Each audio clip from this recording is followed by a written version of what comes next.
Today, we are digging into a massive shift in the American media landscape. Right. It officially happened just yesterday, January 5th, 2026. That's right. The date the Corporation for Public Broadcasting, the CPB, was officially dissolved. It really is the end of an era. We're talking about a 58-year run. For almost 6 decades, the CPB was this quiet engine behind public media in the U.S. It was the financial backbone for NPR, for PBS, for more than 1,500 local stations. And it's the structural change that's so hard to overstate. When President Johnson signed the Public Broadcasting Act back in '67, he built a deliberate firewall. Right. A wall to separate government money from editorial control.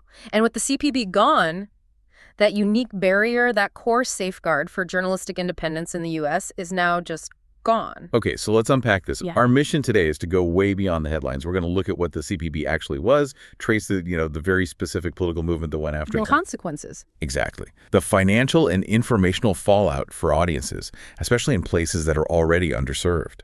And maybe most importantly, we'll look at where you can now turn for reliable, unbiased news.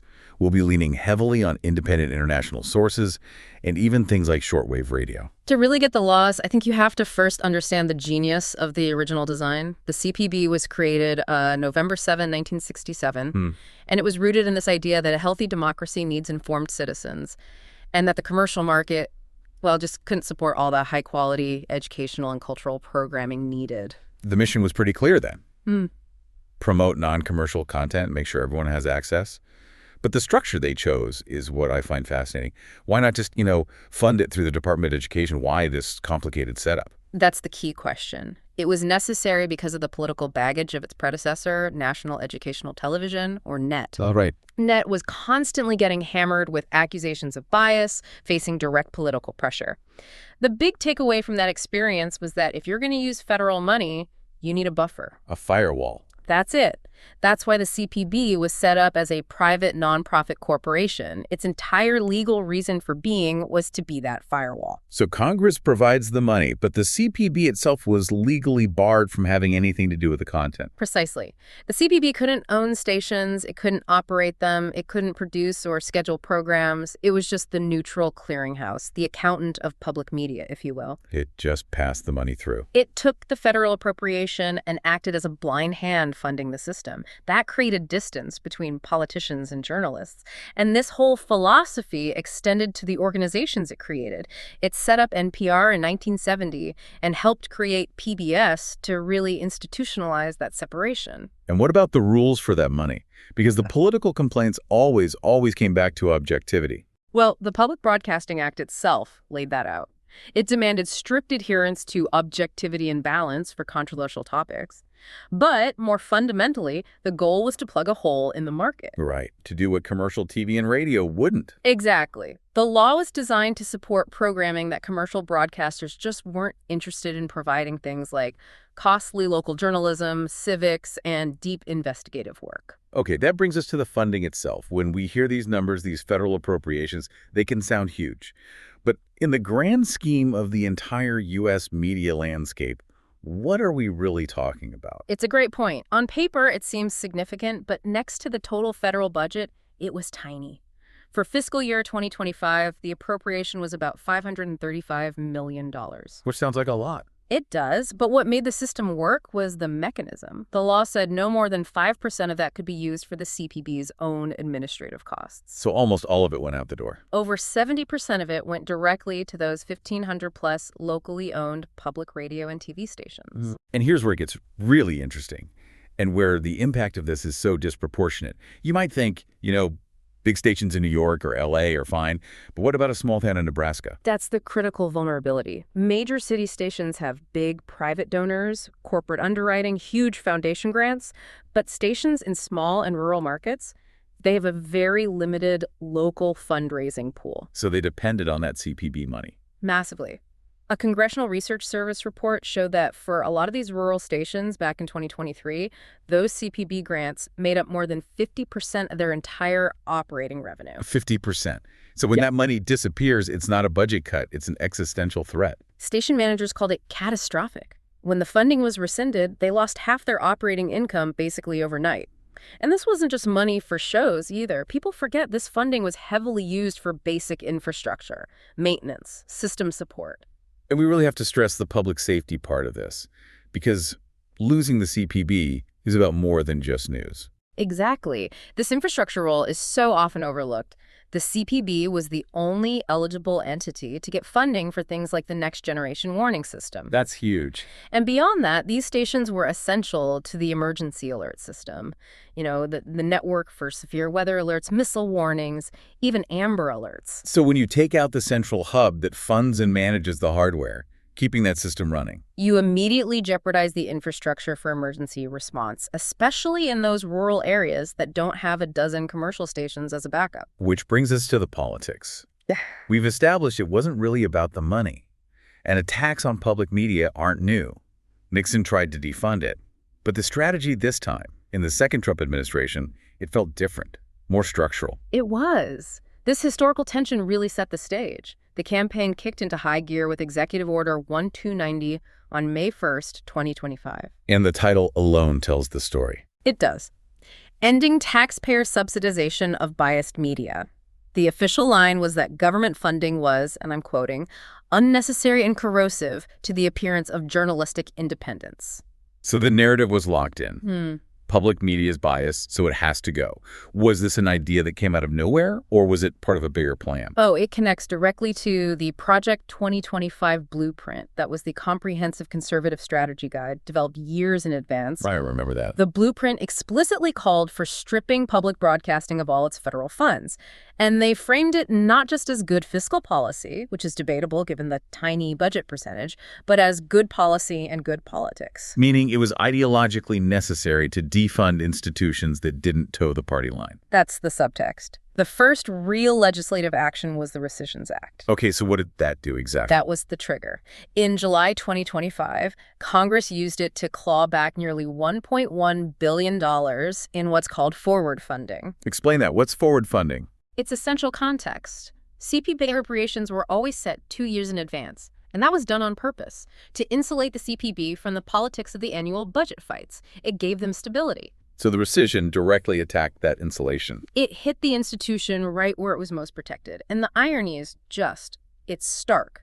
Critics pointed out that the entire CPB budget was less than 0.01% of the U.S. federal budget. So this was never about saving money. It was a statement. Absolutely. And that strategy led directly to what we saw yesterday.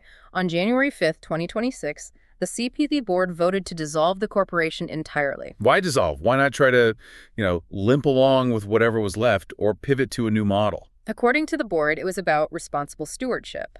They chose to dissolve to prevent the defunded organization from becoming a hollow shell. A hollow shell that could be taken over. That was the fear. That a hostile administration could legally seize the structure, rename it, and repurpose it for political messaging. Turn the old firewall into a state megaphone. Dissolution was the only way they saw to prevent its capture. So if we connect this to the bigger picture, the real-world consequences for the listener, what does this mean for their daily information diet? The impact is profound, and it's immediate, and it is not spread evenly. It just hammers small and rural stations the hardest, which guarantees closures. And that means the expansion of news deserts. Places with no reliable, local, fact-based news source. Exactly. And the kind of information we're losing here isn't just national headlines. It's the essential, unglamorous stuff. Local investigative work, school board meetings, water quality reports. The bedrock of civic life. The stuff commercial media gave up on covering in small markets years ago. The long-term effect is the loss of the infrastructure for emergency and civic information. It creates real vulnerabilities. And technically, for one of those small stations, what does going dark actually look like? Well, without the CPB handling grants and distribution, many stations just don't have the cash reserves to pay for critical expenses. Like what? Things like music licensing fees, which are mandatory, tower leases, basic maintenance on transmitters. The result is they either have to just stop broadcasting, literally go dark, or sell. And get bought up by commercial chains. Often turning old public frequencies into partisan talk radio. And all of this happened even though the public actually supported the system. That's the disconnect that really exposes the motivation. Poll after poll from 2022 right through 2025 showed PBS and NPR were among the most trusted media institutions in the country. People liked them. They wanted the funding. Huge majorities supported continued federal funding. This wasn't a response to public demand. It was a political act to diminish an institution that resisted capture, no matter how valuable it was to millions of people. So what does this all mean for you, the listener?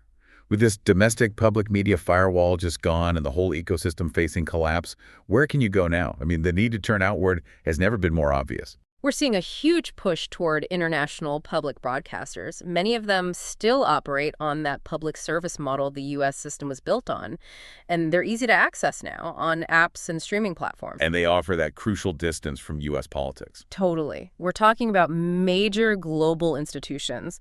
Think about the BBC from the UK, Deutsche Welle from Germany with its deep dives into European issues, Radio France International. RFI has great coverage of Africa and the Middle East. Absolutely. Or CBC Radio Canada, which gives you a North American view, but not a U.S. view.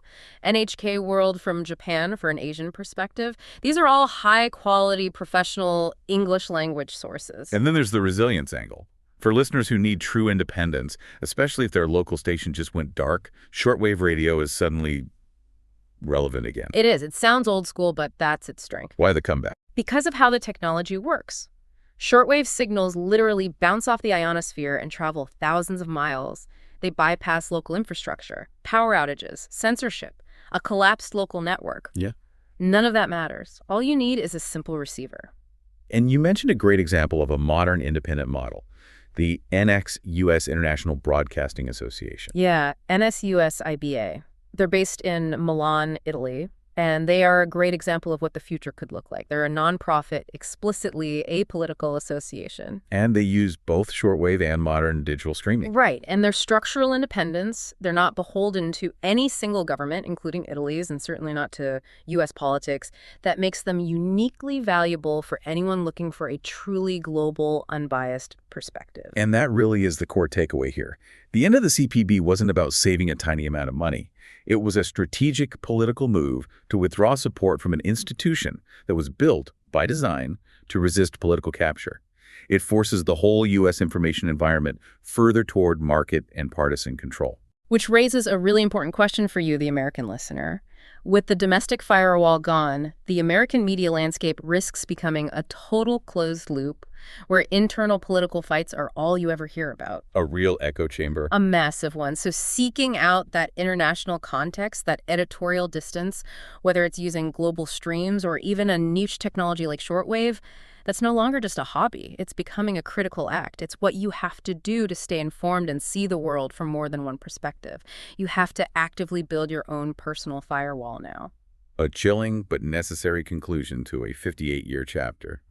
Thank you for joining us for this crucial deep dive.